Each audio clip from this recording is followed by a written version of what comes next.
दोस्तों नमस्कार, आपका अपना ही चैनल सीटेट राजा में आपका स्वागत है। आज हम लोग एसएसटी का सिविक्स लेंगे, काफ़ी इंपॉर्टेंट एनसीईआरटी का नोट्स, जिससे कि क्वेश्चंस आपको बनने वाले हैं। चैनल पे आपको 2011 से लेकर 21 तक का previous year paper and dated class content दोनों को कंबाइंडली आप अगर कर लोगे, इस बार का सीटेट स्मूथली ट्रिकी वे मैजिकल तरीके से फर्स्ट अटेम्प्ट में आप निकालोगे। सीटेट का बनना है राजा, सब्सक्राइब करेंगे सीटेट राजा। चेक करते हैं ग्रामीण शासन। ग्रामीण शासन क्या है? गांव के सार्वजनिक सुविधाओं का प्रबंध करने के लिए ही ग्रामीण शासन होता है। इन सार्वजनिक सुविधाओं को उपलब्ध कराने व अन्य समस्याओं का निराकरण करने के लिए पंचायत व्यवस्था बनाई गई है। नोट डाउन करेंगे। ग्राम पंचायत व्यवस्था किनको तीन स्तर पे यह काम करती है। पहला स्तर ग्राम पंचायत, क्षेत्र पंचायत और जिला पंचायत। ग्राम पंचायत समिति का सदस्य होने के लिए योग्यता क्या क्या चाहिए? ग्राम पंचायत समिति का सदस्य होने के लिए व्यक्ति को उस गांव का निवासी तथा भारत का नागरिक होना आवश्यक है और उनका उम्र कम से कम 21 वर्ष की हो। वह पागल या दिवालिया ना हो। नोट डाउन करेंगे। वह किसी न्यायालय द्वारा कोई सजा ना पाया हो। नोट डाउन करेंगे। वह न्यायालय द्वारा कोई सजा ना पाया हुआ व्यक्ति हो।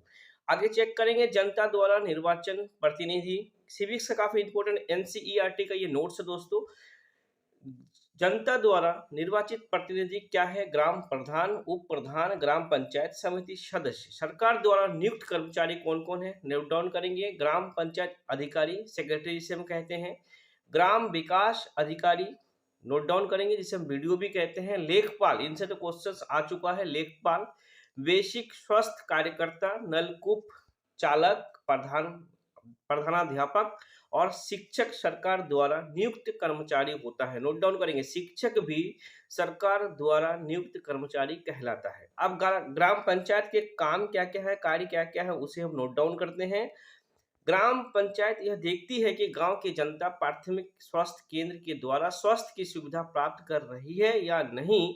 यह बच्चे का शिक्षा के लिए विद्यालय की निगरानी करती है। नोट डाउन करेंगे। यह बच्चे का शिक्षा के लिए विद्यालय का भी निगरानी ग्राम पंचायत करती है। गांव के गलियों में खरंजा बिछवाने, सड़क बनवाने, पानी का निकासी के लिए नाली बनवाने, बिजली, पीने का पानी इत्यादि की व्यवस्था तथा जन्म और मृत्यु का ब्यौरा तैयार करने की जिम्मेदारी भी ग्राम पंचायत का भी है। ये क्वेश्चन आ चुका दोस्तों। जन्म और मृत्यु का ब्यौरा तैयार करने का काम जिम्मेदारी ग्राम पंचायत की ही होती है। गांव की सार्वजनिक संपत्ति का रख रखाव और इनके खरीदने तथा नीलामी का कार्य ग्राम पंचायत द्वारा ही किया जाता है। नोट डाउन करेंगे। पंचायत अपनी आमदनी तथा खर्च का हिसाब किताब रखती है। वर्ष में 2 बार ग्राम पंचायत की बैठक होती है। वर्ष में कितने बार होती है? 2 बार बैठक होती है। और कुछ इंपॉर्टेंट पॉइंट्स देखते हैं। कम से कम 1000 की आबादी पर एक ग्राम पंचायत होती है। जिन गांव की आबादी 1000 से कम है, वहां पास के अन्य छोटे छोटे गांव को मिलाकर ग्राम पंचायत बनाई जाती है। नोट डाउन करेंगे। 1000 की आबादी पे ग्राम पंचायत होती है और छोटे 1000 से कम जो होता है उन्हें आसपास के 2-4 गांव मिला करके ग्राम पंचायत बनाई जाती है। पंचायत समिति के सदस्य की संख्या 9 से 15 तक हो सकती है। ग्राम प्रधान ग्राम शिक्षा समिति के अध्यक्ष होते हैं। नोट डाउन, काफी इंपोर्टेंट पॉइंट है दोस्तों। ग्राम प्रधान ग्राम शिक्षा समिति के अध्यक्ष होते हैं। निशुल्क पाठ्य पुस्तक वितरण तथा विद्यालय में दोपहर के भोजन मिड डे मील की व्यवस्था उसी की देखरेख में होती है। नोट डाउन करेंगे। एक इंपॉर्टेंट क्वेश्चन और है। मिड डे मील का नाम अभी पीएम पोषण योजना हो गया है। ग्राम पंचायत अधिकारी ग्राम पंचायत का सचिव होता है। उसे सेक्रेटरी भी कहते हैं और वह जनता द्वारा चुना नहीं जाता बल्कि सरकार द्वारा नियुक्त किया जाता है, जिसे हम पंचायत सेक्रेटरी या पंचायत सचिव कहते हैं। आगे कुछ पॉइंट देखेंगे क्षेत्र पंचायत के बारे में। क्षेत्र पंचायत, इसे ब्लॉक ऑफिस या ब्लॉक का दफ्तर भी कहते हैं। क्षेत्र पंचायत सदस्यों को बीडीसी मेंबर भी कहते हैं। विकास खंड के सभी गांव के प्रधान और क्षेत्र पंचायत सदस्यों को मिलाकर क्षेत्र पंचायत बनती है। क्षेत्र पंचायत समिति क्षेत्र की निर्माण समिति, क्षेत्र की जल समिति, क्षेत्र की शिक्षा समिति है। हर एक समिति के सदस्य की संख्या 10 से 15 हो सकती है। क्षेत्र पंचायत के सदस्यों की उम्र कम से कम 21 वर्ष की होना चाहिए। उम्र कितना होना चाहिए? कम से कम 21 वर्ष। अब चेक करेंगे जिला पंचायत के बारे में कुछ इंपॉर्टेंट पॉइंट। विकेंद्रीकृत पंचायती राज व्यवस्था के अंतर्गत जिस तरह गांव में ग्राम पंचायत व हर विकास खंड में एक क्षेत्र पंचायत काम करती है, उसी तरह उत्तर प्रदेश के हर जिले जनपद में जिला पंचायत काम करती है। नोट डाउन करेंगे, उत्तर प्रदेश के जिले जनपद में जिला पंचायत काम करती है। जिले के सभी क्षेत्र पंचायत को मिलाकर जिला पंचायत बनती है। जिला पंचायत के सदस्य क्षेत्र पंचायत के सभी प्रमुख जिला पंचायतों के सदस्य होते हैं। जिले के सांसद व विधायक भी जिला पंचायत के सदस्य होते हैं। काफी इंपॉर्टेंट पॉइंट है, सांसद और विधायक भी जिला पंचायत के सदस्य होते हैं। जिला पंचायत के सदस्य अपने बीच में से एक अध्यक्ष और एक उपाध्यक्ष चुनते हैं। जिले का मुख्य विकास अधिकारी सीडीओ जिला पंचायत का सचिव होता है। सीडीओ क्या होता है? जिला पंचायत का सचिव होता है। आगे कुछ इंपॉर्टेंट पॉइंट चुनाव को लेकर देखते हैं हम लोग। दोस्तों ये एनसीईआरटी का पैटर्न है, सारा क्वेश्चंस इसी से आने वाले हैं, नोट डाउन करेंगे। चैनल पे आपको history, civics, geography total content मिल जाएगा। आपको एसएसटी की पूरी तैयारी आपको यहाँ पे मिल जाएगा। वीडियो अच्छा लगे लाइक, शेयर और कमेंट जरूर करेंगे। चुनाव की प्रक्रिया, जिला पंचायत के सदस्य भी 5 साल के लिए चुना जाता है। नोट डाउन करेंगे, 21 वर्ष से कम उम्र का व्यक्ति जिला पंचायत का सदस्य नहीं बन सकता है। जिला पंचायत की एक बैठक 3 महीने में जरूरी है, ऐसा नियम है। नोट डाउन करेंगे, 3 महीने में एक बैठक जिला पंचायत का होना जरूरी है। विकास खंड का कामकाज देखने के लिए जिला पंचायत अपने सदस्यों की छोटी छोटी समितियां बनाती है, जैसे शिक्षा समिति, सिंचाई व्यवस्था समिति, पशुपालन समिति, भू विकास समिति आदि। नोट डाउन करेंगे। अब कुछ देखेंगे नगर के बारे में, नगरीय शासन के बारे में। नगरीय, बहुत छोटे नगरों में नगर पंचायत, उससे कुछ बड़े नगरों में नगर पालिका परिषद तथा बहुत बड़े नगरों में नगर निगम होते हैं। यह सरकारी नियम है कि जिस शहर या कस्बे की आबादी 5,000 से 1 लाख के बीच होती है वह नगर पंचायत बन सकती है। नोट डाउन करेंगे, 5,000 से 1 लाख के बीच जहां की आबादी होगी वह नगर पंचायत बन सकती है। 5,000 से 1 लाख तक की जनसंख्या वाले शहर में नगर पंचायत बनती है। एक नगर पंचायत में सदस्यों की संख्या 10 से लेकर 24 तक होती है। नोट डाउन करेंगे, 10 से लेकर 24 तक। 1 लाख से 5 लाख तक की जनसंख्या वाले शहरों में नगर पालिका परिषद बनती है। नगर पालिका परिषदों में सदस्यों की संख्या 25 से 55 तक होती है। और 5 लाख से अधिक जनसंख्या वाले शहरों में नगर निगम बनता है। नगर निगम में सदस्यों की संख्या 60 से लेकर 110 तक होती है। नोट डाउन करेंगे, काफी इंपॉर्टेंट पॉइंट है। अब कुछ चेक करेंगे, राज्य सरकार नगर पालिका, नगर परिषद, नगर निगम को कैसे भंग करती है, क्या इंपॉर्टेंट पॉइंट है, इन्हें हम चेक करेंगे। राज्य सरकार नगर पालिका परिषद या नगर निगम को भंग कर सकती है। नगर पंचायत, नगर पालिका परिषद और नगर निगम की कुछ नियम कानून है। ये नियम कानून राज्य की सरकार बनाती है। नगर पंचायत, नगर पालिका परिषद का नगर निगम 5 वर्षों के लिए बनाई जाती है। प्रत्येक नगर पंचायत, नगर पालिका परिषद या नगर निगम में कम से कम 1/3 महिला सदस्य और कुछ अनुसूचित जाति के सदस्य होते हैं। नोट डाउन करेंगे, 1/3 महिलाएं और अनुसूचित जाति के सदस्य होते हैं। नगर निगम का एक अध्यक्ष होता है जो महापौर या मेयर कहलाता है। उसे हम क्या कहते हैं? महापौर या मेयर कहते हैं। महापौर जनता द्वारा चुना जाता है। हर नगर पालिका परिषद का एक मुख्य कार्यपालिका अधिकारी होता है और हर नगर निगम का एक आयुक्त है। मुख्य कार्यपालिका अधिकारी और आयुक्त जनता द्वारा नहीं चुने जाते हैं, वह सरकार द्वारा नियुक्त किया जाता है। नोट डाउन करेंगे, आगे कुछ पॉइंट चेक करेंगे। यदि किसी वजह से नगर पंचायत, नगर पालिका परिषद या नगर निगम भंग कर दी जाती है तो सरकार द्वारा नियुक्त किया गया प्रशासन उसका काम संभालती है। कौन संभालती है? जो सरकार द्वारा नियुक्त किया गया वो उनका काम को संभालती है। वार्ड क्या है? नगर पंचायत, नगर पालिका परिषद अथवा नगर निगम के सदस्यों के चुनाव के लिए नगर क्षेत्रों को खंडों या भागों में विभाजित कर दिया जाता है। इन खंड या भागों को ही हम लोग वार्ड कहते हैं। ये क्वेश्चंस आ चुका है सीटेट के अंदर। अब चेक करेंगे जिला प्रशासन। जी हाँ, काफी इंपॉर्टेंट पॉइंट है। जिला प्रशासन, अधिकारी, कर्मचारी, अधिकारी व कर्मचारी यह जनप्रतिनिधियों की तरह जनता द्वारा निश्चित समय के लिए नहीं चुने जाते हैं, बल्कि यह विभिन्न प्रतियोगिता परीक्षा एवं चयन प्रक्रिया द्वारा चयनित किया जाता है। यह 60 वर्ष की आयु तक अपना पद कार्यरत रहते हैं। ये आईपीएस, आईएएस के बारे में यहाँ पे बातें हो रही है, नोट डाउन करेंगे। सर राज्य सरकार द्वारा बनाए गए नियम कानून और योजनाओं को जिलाधीश, तहसीलदार और लेखपाल जिले में लागू करते हैं। नोट डाउन करेंगे। जिलाधीश, तहसीलदार और लेखपाल जिले में लागू करते हैं। वह राज्य सरकार द्वारा दिए गए आदेशों का पालन करते हैं। वह स्वयं कोई नियम कानून या नीति नहीं बदल सकते हैं, न ही कोई नया कानून और योजना बना सकते हैं। नोट डाउन करेंगे। अब जिला प्रशासन का कुछ कार्य देख लेते हैं और विदेश नीति काफी इंपॉर्टेंट पॉइंट है। जिला प्रशासन का कार्य जिले में शांति और व्यवस्था बनाए रखना, भूमि व्यवस्था, नागरिक सुविधा और सभी विकास को समान अवसर देना, ये 3 पॉइंट है। भारत की विदेश नीति को चेक करेंगे। किसी भी देश की विदेश नीति का उद्देश्य अपने देश के हितों का रक्षा करना। सबसे पहले वो अपने पड़ोसी देशों की ओर देखता है और उनके साथ मित्रता एवं सहयोग का भाव रखना चाहता है। इससे वह विश्व के सभी देशों की स्थिति को जानने का प्रयास करता है। उसी के आधार पर अपनी विदेश नीति निश्चित कर सकता है। अब गुट निरपेक्षता देखते हैं दोस्तों, काफी इंपॉर्टेंट है सिविक्स के अंदर ये पॉइंट। भारत ने शांतिपूर्ण एवं स्वतंत्र विदेश नीति अपनाने का निश्चय किया है। शांतिपूर्ण और स्वतंत्रता की यह विदेश नीति ही गुट निरपेक्षता की नीति में बदल गई है। गुट निरपेक्षता का अर्थ है भारत न तो किसी गुट में शामिल होगा और न ही किसी देश के साथ सैनिक संधि करेगा। नोट डाउन करेंगे।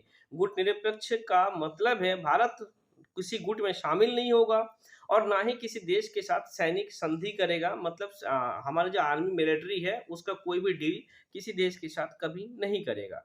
पंचशील सिद्धांत काफी इंपॉर्टेंट पॉइंट है, नोट डाउन करेंगे। पंचशील सिद्धांत देश के प्रथम प्रधानमंत्री पंडित जवाहरलाल नेहरू ने किसी भी राष्ट्र के आंतरिक मामले में हस्तक्षेप करने के विरुद्ध थे। इन्हीं विचारों में 1954 में 5 सिद्धांत बनाए गए जिन्हें पंचशील के नाम से जाना जाता है। यह हमारे विदेश नीति के आधार पर है। यह सिद्धांत इस प्रकार से थे: एक दूसरे की राज्य की सीमा एवं उनकी प्रभुसत्ता का सम्मान किया जाएगा, एक दूसरे का भूभाग पर आक्रमण न किया जाए। नोट डाउन करेंगे। एक दूसरे के आंतरिक मामले में हस्तक्षेप न किया जाए, समानता और पारस्परिक लाभ को ध्यान में रखा जाए, शांतिपूर्ण सह अस्तित्व की भावना का पालन किया जाए। अब कुछ इंपॉर्टेंट पॉइंट निशस्त्रीकरण नीति पे देखेंगे दोस्तों, काफी इंपॉर्टेंट है। और वैश्विक समुदाय एवं भारत के बारे में कुछ पॉइंट लेंगे। विश्व में शांति बनाए रखने के लिए हमारे देश में निशस्त्रीकरण, शस्त्रों का कम करना की नीति का समर्थन किया गया था। शस्त्रों की होड़ में युद्ध की संभावना बढ़ जाती है। नोट डाउन करेंगे। शस्त्रों की होड़ में युद्ध की संभावना बढ़ जाती है। भारत का विचार है कि यदि शस्त्र एवं सेना में अधिक व्यय न किया जाए तो विश्व में तनाव कम होगा। इसके अतिरिक्त निशस्त्रीकरण से जितने धन की बचत होगी उसका उपयोग जन कल्याण के कार्य में हो सकेगा। भारत की विदेश नीति गुट निरपेक्षता, पंचशील, निशस्त्रीकरण की नीति का समर्थन करती है। आगे चेक करेंगे दोस्तों वैश्विक समुदाय एवं भारत में के बारे में कुछ इंपॉर्टेंट पॉइंट। विश्व युद्ध, पहला विश्व युद्ध 1914 में प्रारंभ हुआ था, सन 1918 तक चला। नोट डाउन करेंगे। 1914 में स्टार्ट हुआ, 1918 तक चला। इनमें भाग लेने वाले देश थे, एक तरफ था ऑस्ट्रिया हंगरी जर्मनी टर्की और दूसरी तरफ था सर्बिया, इंग्लैंड, फ्रांस, रूस और संयुक्त राज्य अमेरिका। नोट डाउन करेंगे। अब आगे कुछ पॉइंट और देखते हैं। जर्मनी द्वारा 1 सितंबर 1939 को पोलैंड पे आक्रमण के 2 दिन बाद ब्रिटेन और फ्रांस ने जर्मनी के खिलाफ युद्ध की घोषणा कर दी थी। इस घटना ने द्वितीय विश्व युद्ध की शुरुआत कर दी थी। इस युद्ध में भाग लेने वाला जो देश था वह इंग्लैंड, फ्रांस, रूस, दूसरी ओर से जर्मनी, जापान और इटली थे। आगे कुछ पॉइंट लेंगे संयुक्त राष्ट्र संघ से कुछ इंपॉर्टेंट पॉइंट।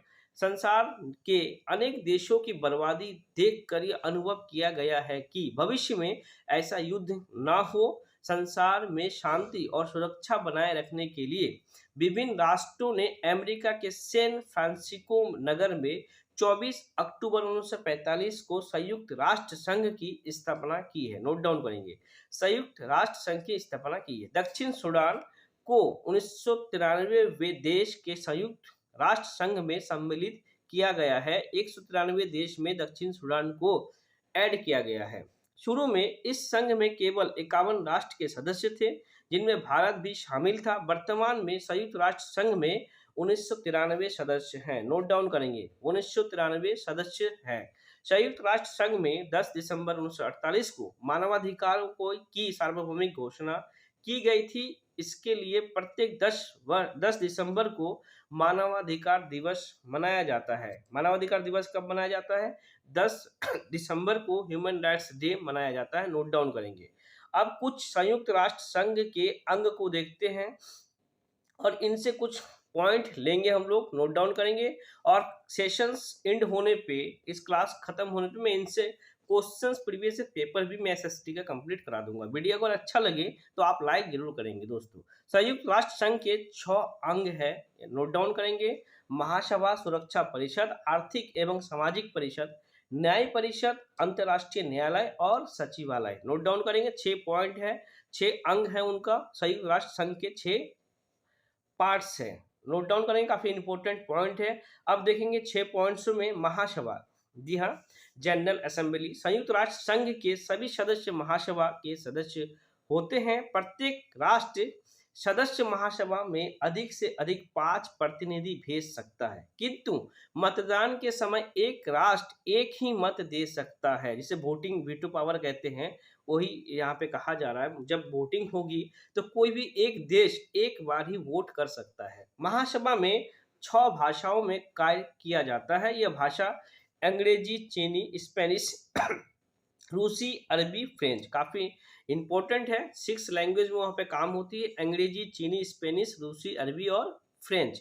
हमारे देश की श्रीमती विजय लक्ष्मी पंडित महासभा की अध्यक्ष रह चुकी है।